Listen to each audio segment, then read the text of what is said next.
Hello, everyone. This is Laura, and welcome back to Become a Fluent English Speaker. Today, I want to talk about something that has probably happened to you. You received 10 positive comments. People tell you, "Great job. You're improving.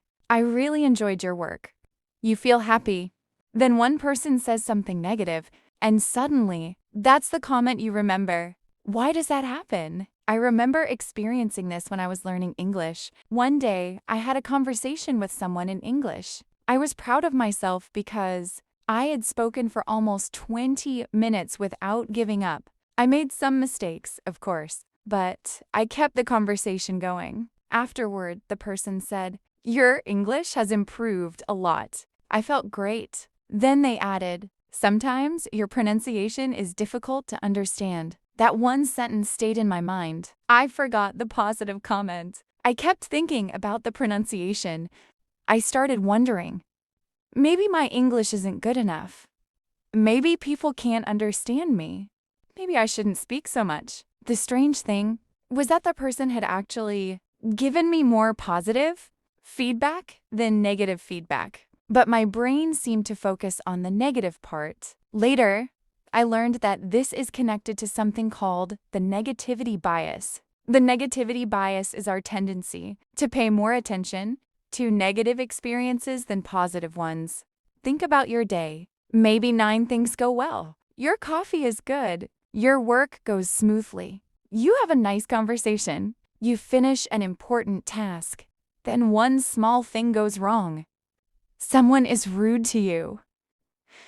You make a mistake. You receive criticism, and suddenly that one negative experience can dominate your thoughts. Why?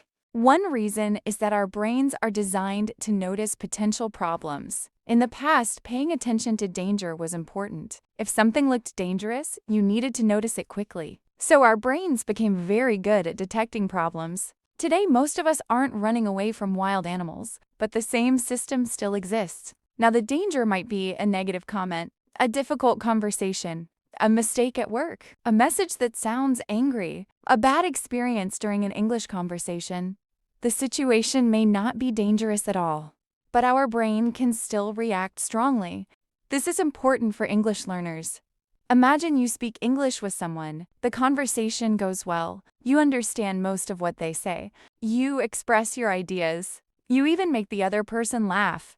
Then you make one grammar mistake. You go home and think about that mistake. You don't think about the 20 sentences you said correctly. You think about the one sentence that wasn't perfect. That's a problem, because if you only focus on mistakes, you may become afraid to speak. And if you're afraid to speak, you get less practice. Less practice means slower improvement. So, what can you do? First, notice the negative thought. Instead of immediately believing it, pause. Ask yourself, is this the whole story? Maybe someone criticized your pronunciation. That doesn't mean your English is bad. Maybe you made a grammar mistake. That doesn't mean you're a bad speaker. Maybe someone didn't understand one sentence. That doesn't mean they couldn't understand you at all. One negative moment doesn't define your ability. Second, look at the complete picture. Ask yourself, what went well? If you had an English conversation for 20 minutes, that's an achievement. If you learned 5 new words, that's progress. If you spoke even though you were nervous, that's progress too. Don't let one mistake erase everything you did well. There's another useful habit. When you receive criticism, try to separate the information from the emotion. Someone might say something in a way that feels uncomfortable, but perhaps there is still something useful inside the feedback. Instead of thinking, "They don't like me," ask, "Is there something I can learn from this?" If the answer is yes, use the information. Then move forward. You don't have to carry the emotional weight of the comment all day. This changed the way I think about criticism. Now, when someone points out a weakness, I try to think, okay, that's something I can work on. That proves I'm not good enough. There's a big difference. One thought creates growth. The other creates fear. And when you're learning English, remember this. You are not supposed to sound perfect while you're learning. You are supposed to practice. You are supposed to make mistakes. You are supposed to improve. That's what learning looks like. Before we finish, let's learn today's useful vocabulary. Criticism means comments that point out problems or weaknesses. Feedback means information about how well someone is doing something. Negativity bias means our tendency to focus more strongly on negative experiences. Pronunciation means the way a word is spoken. Dominate means to control or strongly influence something. Weakness means an area where you are less strong or less skilled. Improve means to become better. Erase means to remove something completely.